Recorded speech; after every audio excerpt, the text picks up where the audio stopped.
to use the rusted paint from Pinflair. It's a really cracking little product. It will basically make anything from anything like paper to cardboard to acrylic to glass have a rusty look and finish. Right, let's start then. We're going to be using a piece of cardboard for this little demonstration here, just to show you how easy it is to apply. Now, let's just open and you'll see that the rusted paint itself is quite a sort of like a thick consistency. So you need to apply it in a couple of different coats. So let's just go for the first coat. Now the first coat, okay, let's just dab that into the lid there. You just want swirly motion all over your piece of cardboard. Now if you see that it starts to run out, don't worry, just reload the brush and just go in there. So basically what you're after is quite an uneven finish. The more uneven, the more interesting your rust is actually going to look. So we'll just carry on applying that first coat. All over, like I say, swirly motion, or you can drag the brush sideways, entirely up to you. There's no right or wrong way of actually applying this.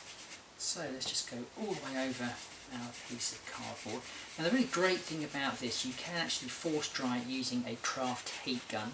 So that's exactly what we're going to do. And as you can see, you've got that quite rough, uneven finish, and that's exactly what we're after. So we're just going to force dry that with a heat gun. Okay, so that's our base coat finished with. Now we're going to add what is the texture to the rust. So again, you can use your foam brush applicator, and rather than going in a circular motion, we're actually just going to dab the paint, and as you can see, that's when you actually start to get that texture coming up. So again, completely random how you want to actually apply that, like so.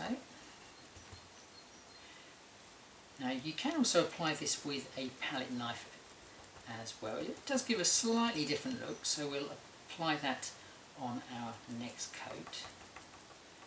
So like I say, just totally random, and keep on pouncing that sponge, and that will give it more texture.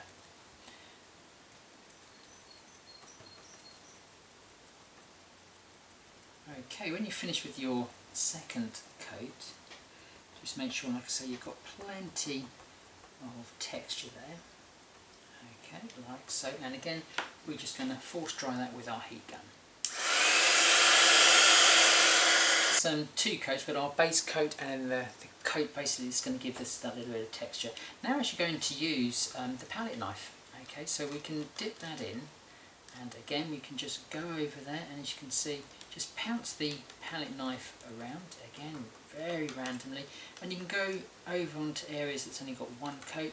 It's just going to give it a little bit more texture, and as you can see, where you've got one coat going over another coat or layer of the paint, you should just get a slightly darker finish. So that's exactly how rust does actually look. So again, just pounce that palette knife all over there just to give yourself a little bit more texture.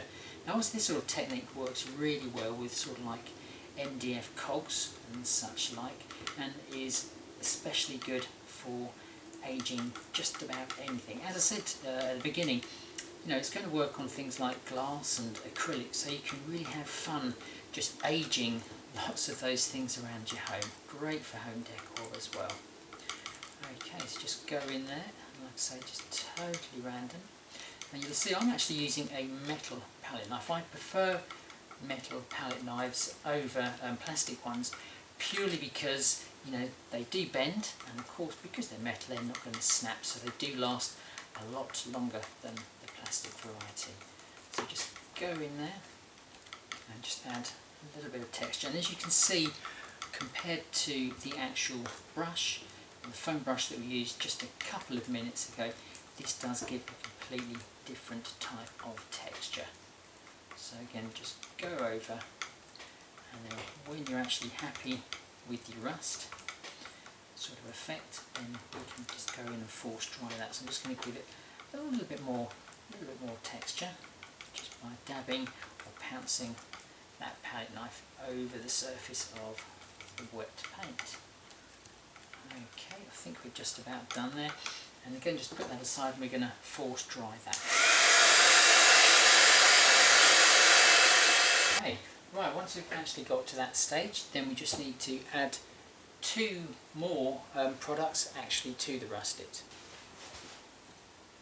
So the two products we actually want to add are from the Pinflair glitter range. We're actually going to use the aqua and the copper. So that's your copper and that's your aqua.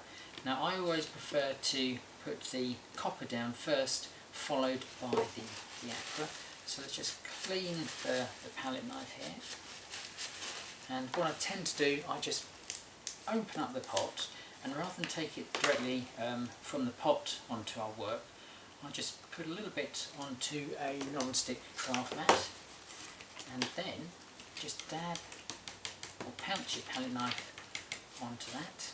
Okay, you don't want to apply too much, and then basically it's like buttering a piece of bread, just like so. Okay, let's just lightly go over, and you'll hear there basically that glitter paste is just sticking to the raised area of your rustic paint. So that's where the texture comes in really handy, and it's going to give you that real rust type finish. Let's just turn this around, and again make sure there's not too much on the palette knife, and then just drag that over.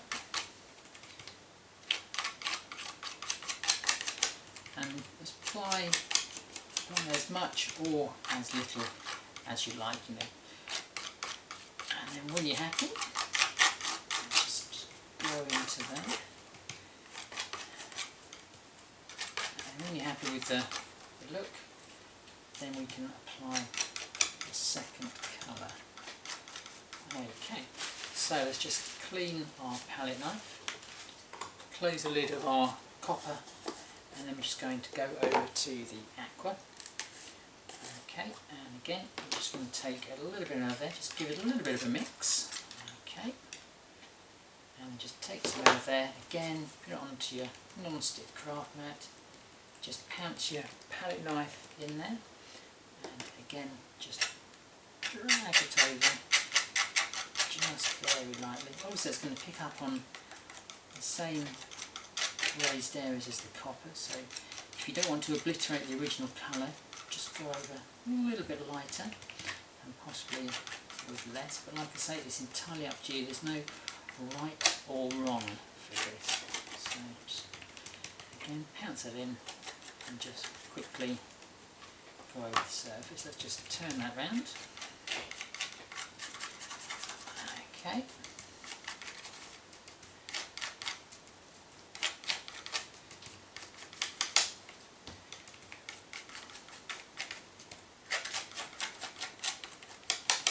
Just a little bit on the top there.